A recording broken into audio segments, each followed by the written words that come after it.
Bienvenue à un autre show. L'artiste musicien Booba a dit dans son clip 92 Yves Ayron, les vainqueurs l'écrivent, les vaincus racontent l'histoire. L'histoire est-elle une source fiable? Est-elle toujours au service de la mémoire collective? La réponse est sûrement non. Aujourd'hui, nous parlerons de l'histoire des conquérants sur l'Afrique. L'histoire écrite par les Européens et les Sémites est volontairement chargée de distorsions et d'idées fausses, qui ont ensuite été intégrées dans leurs cultures respectives afin de justifier et maintenir l'illusion de leur domination, créant ainsi la présomption que les Noirs africains n'avaient pas d'histoire avant leur contact.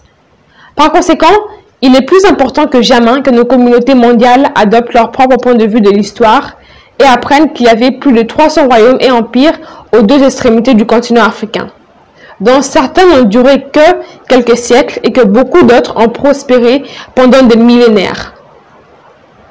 L'ancien président français Nicolas Sarkozy avait déclaré que les Noirs ne sont pas beaucoup entrés dans l'histoire. En réalité, il voulait dire que les Noirs n'ont carrément pas d'histoire. Tant que les lions n'auront pas leur propre historien, l'histoire de la chasse glorifiera toujours les chasseurs. La version française dit « le monde qui s'effondre ». Cette citation de Chinua Achebe, qui est un grand écrivain nigérien, dit tout. Ceux qui ont écrit notre histoire sont nous, ils l'ont écrite en fonction de leur vision du monde, de leurs préférences et de leurs intérêts centraux, en particulier de la suprématie blanche. Qu'ils soient catholiques, protestants ou encore missionnaires de toute formation scientifique, ils sont les mêmes. Ils ont écrit sur l'Afrique et les Noirs africains une histoire de conquérants, dont l'histoire réduit ou anéantit les peuples conquis. Les vainqueurs cherchent à vaincre jusque dans la tombe de leurs ennemis.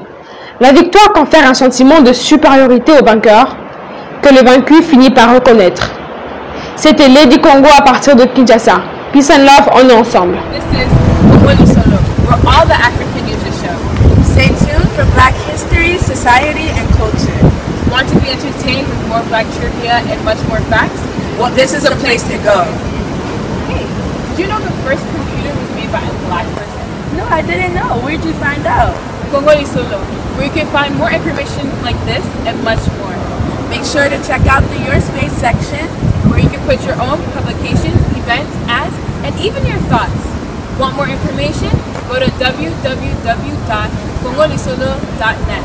Congo Solo forever!